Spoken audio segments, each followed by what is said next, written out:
Roger Hoover now joined by the head coach of the Lady Eagles, Mike Mincey. And, Coach, you look at this ball game, at your team's first game in the last 8 days. Maybe there's some sloppiness there coming back from break, but still proud to get the win.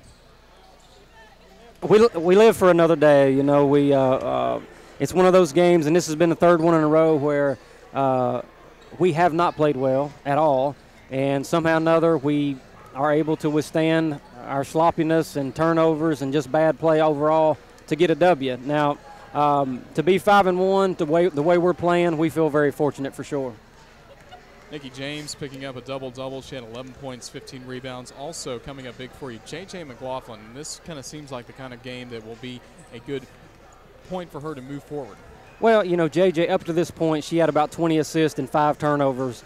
You know, you see today she had 3 assists, 4 turnovers. They really kind of got her into some positions in the first half where she was dribbling into the traps over there, and we haven't seen some of that stuff. I mean, they do it in practice every day, so they should know how to handle that situation, but we didn't handle that very well in the first half, and we had, I don't know how many, 14, 15 turnovers in the first half, which is not very good. Granted, they were pressing us, and we turned it over some there, but we're still getting a lot of turnovers in the half court. Now, JJ in the second half, she probably was a big reason why we won the basketball game because she had some big baskets around the rim. She's getting offensive rebounds. She was really doing a decent job on 23. So for a freshman point guard, you know, we're still happy to have her, that's for sure. Yeah, and being undersized, still finding a way to get those rebounds for Carson-Newman, especially on the defensive glass. She had 7 on the defensive boards and just wouldn't be denied when she was trying to go up for the basketball. Well, I mean, you've got our point guard goes for 12 points and 13 rebounds. I mean, do you ever hear that? You know, that's just ridiculous. And I didn't even realize that. I know she gets her hand on a lot of balls, but she's got that heart of a champion. She's not going to be denied. She's going to go get the rebound, and you know, she did that tonight. I mean, 12 points, 13 rebounds. That's just crazy, crazy.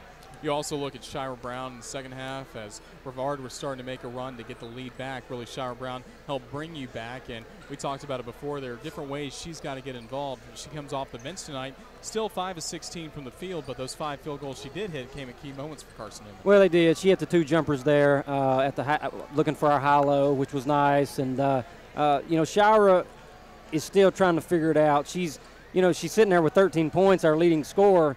But I expect so much more out of her. And I know that she can be popping it for 20, 22 points a night, certainly getting more rebounds. But, you know, on the defensive end is my struggle with her right now. And we'll get it fixed, and she's going to be fine. Certainly an offensive threat for sure. But she's one of those that I would like for her to be getting 20 points on a night like tonight where she's getting so many shots or could get shots around the rim. We talk about a good lesson for these freshmen to learn. J.J. McLaughlin, a good night for her to learn from, but also a night to learn from for Tatum Berstrom, your leading scorer coming into this game. She was 1 of 6 from beyond the arc, 4 of 18 from the field. Still ended up with 11 points, but I'm sure she feels like she did not have the night she needs to have. Well, you know, Tatum, I knew this night was coming eventually, and I'm going to keep going to her. You know, she can flat out shoot it. But if you look at our game tonight, you know, she's not buying any baskets. We're not getting any big three-point baskets to give us some energy and some momentum. She goes 4 of 18 from the field, and then she's 1 of 6. I knew it was coming, but who did we go to at the end for free throws? You know, we go to Tatum. She hadn't shot a free throw all night. She steps up and basically is the nail that seals the coffin right there. She made those 2 free throws, and those were huge, and that pretty much sealed the victory for us.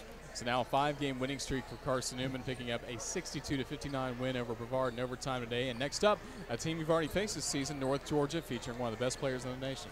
Well, it'll be interesting to see how North Georgia does when they come back up here. You know, I know that they feel like they have a good team. I think they're struggling a bit.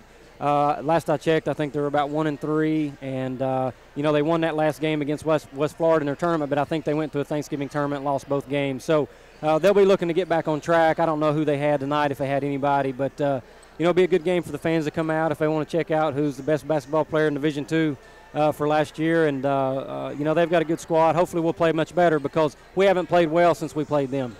Well, Coach Mincey, congratulations on the win tonight for Carson-Newman in overtime. Thank you for joining us. All right, we'll take it.